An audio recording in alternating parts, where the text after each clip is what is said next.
Halo teman-teman, balik lagi nih di Pena Bangsa. Nah, di bimbel hari Minggu ini, kita akan belajar IPA buat teman-teman kelas 8. Minggu ini kita bakal belajar fisika nih tentang tekanan zat. Yuk kita belajar. Sebelum kita belajar, kita kenalan dulu nih dengan pengajar-pengajar hari ini. Pertama, kenalin. Kakak namanya Nabila Syafira. Nah, di sini kakak nggak sendirian. Kita bakal belajar dengan Kak Evania. Seperti yang kakak bilang tadi, hari ini teman-teman kelas 8 bakal belajar tentang tekanan zat dan penerapannya. Nah, sebelum kita lebih lanjut, kita ulik dulu yuk, apa sih tekanan itu? Nah, tekanan itu merupakan gaya yang bekerja pada tiap satuan luas sebuah bidang. Nah, satuan tekanan itu P atau Pascal. Nah, kalian udah tahu kan ada 3 jenis zat, yaitu udara, gas, dan air. Nah, setiap zat tersebut memiliki tekanan, dan hukum tekanannya itu berbeda-beda pula. Yang pertama, kita bakal belajar tentang tekanan zat padat. Nah, di sini dikatakan, semakin kecil luas bidang, semakin besar tekanannya. Dan semakin besar gaya yang diberikan, semakin besar tekanan yang terjadi. Nah, kita bisa contohkan kedua hal ini dengan pulpen. Nih, kakak punya pulpen. Di sini bilang, semakin kecil luas bidang, semakin besar tekanannya.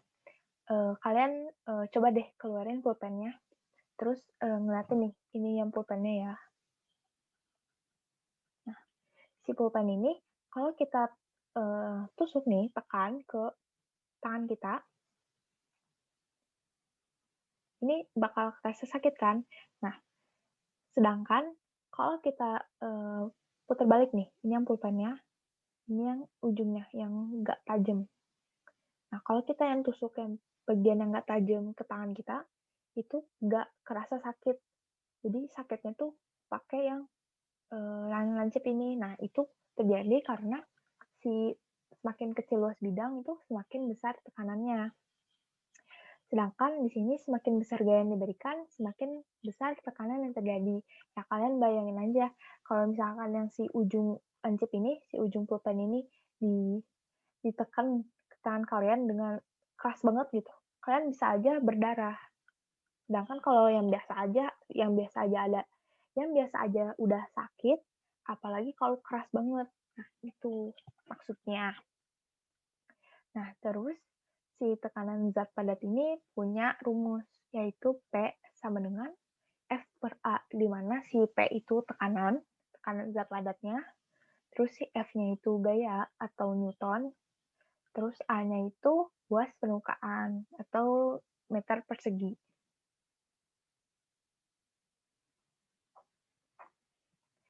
Nah, di sini kakak punya contoh soal.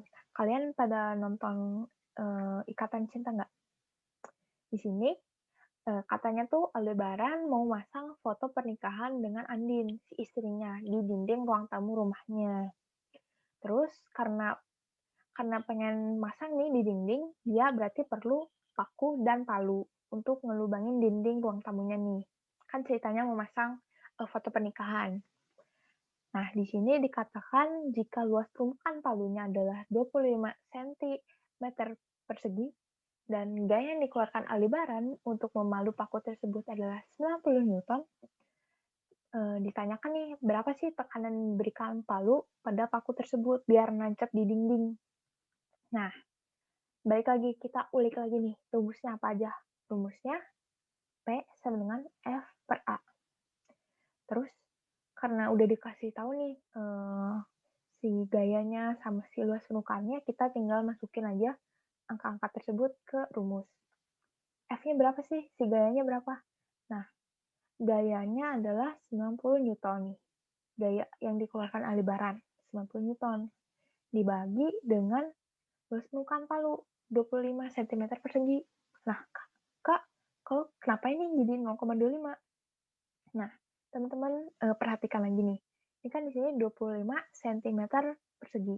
sedangkan di sini 0,25 meter persegi. Di rumus tekanan zat ini, kita harus menggunakan meter persegi. Jadi kalau di soalnya dikasih tahu sentimeter persegi, kita harus ubah dulu menjadi meter persegi. Nah, 25 cm persegi itu sama dengan 0,25 meter persegi. Makanya di sini ditulisnya meter persegi ya. Ya udah, kita bagi aja nih, 90 dibagi 0,25 berapa sih? Nah, hasilnya itu 360 Newton per meter persegi. Nah, jadi si 360 ini merupakan gaya yang merupakan tekanan yang dikeluarkan Aldebaran buat maku dinding. Gitu, teman-teman. Nah, yang kedua itu ada tekanan zat. Di sini dikatakan semakin dalam zat cair, semakin besar tekanannya. Terus semakin besar massa jenis air, semakin besar tekanannya. Nah, ini kalau kalian pasti pernah berenang dong. Kalau kalian berenang nih di permukaannya ya, di atas gitu. Kalian nggak ngerasa setekan, biasa aja gitu. Nah, kalau kalian nyelam ke dalam, itu kalian ngerasa kayak sesek gitu. Nah, kesesakan itu terjadi karena si air itu neken badan kita. Kan kalau kita ke dalam air tuh semua badan kita keguyur lah, kerendam air. Nah, si air itu menekan seluruh badan kita. Itu kenapa kita ngerasa sesek karena ditekan kayak dicubit gitu. Nah, di sini di zat cair ini ada rumusnya. Kalau tadi zat padat itu P sama dengan F per A, di tekanan zat cair itu P sama dengan W per A, di mana si W-nya itu berat. Si W-nya itu berat. Beratnya itu massa dikali percepatan gravitasi atau M kali G. Kita lanjut. Nah, di tekanan zat cair itu ada dua hukum, yaitu hukum Archimedes ini dan hukum Pascal. Nah, di hukum Archimedes itu ada 3 jenis, yaitu benda terapung, benda melayang, dan benda tenggelam. Nah, kalau benda terapung nih, kalian bisa masukin aja tuh daun ke sungai. Kan pasti nggak akan tenggelam ya, bakal di atas terus. Nah, itu kenapa? Karena si daun itu nggak beratnya tuh lebih gaya apungnya tuh lebih besar daripada beratnya, karena beratnya kan kecil, berat daun enteng kan. Nah, selanjutnya itu ada benda melayang. Benda melayang ini berarti nggak tenggelam, nggak ngapung. Jadi di tengah-tengah lah medium ya. Nah, si benda melayang ini contohnya tuh kayak telur. Biasanya telur kalau dimasukin ke air kan ngapung ya di tengah-tengah. Nah, itu terjadi karena si gaya apungnya sama dengan berat si telurnya. Jadi nggak saling melebihi lah. Nah, terus yang ketiga itu ada benda tenggelam. Nah, benda tenggelam itu kayak kamu masukin batu ke dalam sungai atau solokan. Pasti kan bakal menyentuh dasar nih, tenggelam. Nah, hal ini disebabkan karena si gaya apungnya lebih kecil daripada berat bendanya. Benda beratnya itu kan batu ya, batu itu berat gitu guys. Nah, di sini ada rumusnya. FA sama dengan rho F dikali G dikali VB. Di mana si FA itu gaya apungnya, si rho F ini ya, kayak P ini namanya rho. Rho F-nya itu massa jenis air. Nah, terus G-nya itu percepatan gravitasi. Dan yang VB itu volume bendanya. Volume benda di sini kayak volume batu, volume telur, nah gitu. Yang kedua ini ada hukum Pascal. Nah, hukum Pascal tuh buat khusus di ruangan tertutup. Kayak misalkan nih, kalian anggap aja gambar di sini tuh kantong plastik. Nah, kalau kalian masukin kantong plastik, terus di bawahnya itu ditusuk, jadi kan ada lubang, kita bikin lubang 2, terus kita si ujungnya tuh ditekan, pasti kan airnya bakal keluar ya. Nah, tekanan yang kita berikan ke atas yang di air itu bakal sama dengan atau nilainya tuh bakal sama dengan tekanan yang akan keluar di sini. Air yang keluar ini punya tekanan juga. Nah, tekanannya tuh bakal sama dengan yang kita buat. Nah, jadi rumusnya itu F1 per A1 sama dengan F2 per A2. Jadi tekanan di sini, kita anggap aja ini 1 ya, F1 dan A1, itu bakal sama dengan di sini, F2 dan A2. Nah, kalau di sini kan ada 6 lubang nih, berarti kita F1 per A1 sama dengan F2 per A2 sama dengan F3 per A3 dan seterusnya sampai ke 6. Di sini keterangannya adalah F-nya itu daya atau Newton, daya yang diberikan buat kita ngenekan si plastiknya sama dengan luas permukaannya. Luas permukaannya itu luas si lubangnya. Nah, itu bakal sama dengan yang si lubang-lubang ini. Nah, yang ketiga itu ada tekanan zat gas. Di sini dikatakan semakin tinggi suatu tempat, semakin rendah tekanannya. Terus semakin tinggi suhu udara suatu tempat, semakin rendah tekanannya. Nah, artinya kalau di gunung kan tinggi ya. Nah, kalau di gunung berarti tekanan udaranya tuh rendah, karena kan gunung tinggi. Nah, di sini juga semakin tinggi suhu udara suatu tempat, semakin rendah tekanannya. Kayak misalkan kita di pantai kan panas. Nah, karena pantai panas, suhu udaranya tinggi, berarti tekanan udaranya juga rendah. Nih, contoh penerapannya. Kayak misalkan di sini ada balon udara. Nah, balon udara itu punya kayak mesin api ya, mesin yang menghasilkan api. Nah, api di sini menyebabkan udara-udara yang masuk ke sini itu menjadi panas. Sedangkan udara yang di luar si balonnya itu dingin atau lebih dingin lah daripada yang di dalam. Nah, kayak yang tadi udah dibilang, semakin tinggi suhu udaranya atau semakin panas suhu udaranya, semakin rendah tekanannya. Artinya, udara yang panas ini beratnya itu lebih rendah daripada udara yang tinggi. Makanya udara yang beratnya ringan bakal ke atas, sedangkan udara yang dingin itu bakal ke bawah karena berat. Jadi ini yang berat di bawah, yang ringan ke atas. Makanya kenapa si balon udara ini bisa melayang atau terbang lah. Jadi gitu guys. Selanjutnya bakal diajari oleh Kak Elvania. Semangat teman-teman. Nah, selanjutnya bakal dilanjutin sama Kak Elva ya. Nah, yang pertama itu soal pengangkatan air dan nutrisi pada tumbuhan.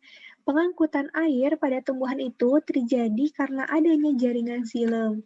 Nah, air dari dalam tanah diserap oleh rambut-rambut akar nih, yang kemudian masuk ke sel epidermis melalui osmosis.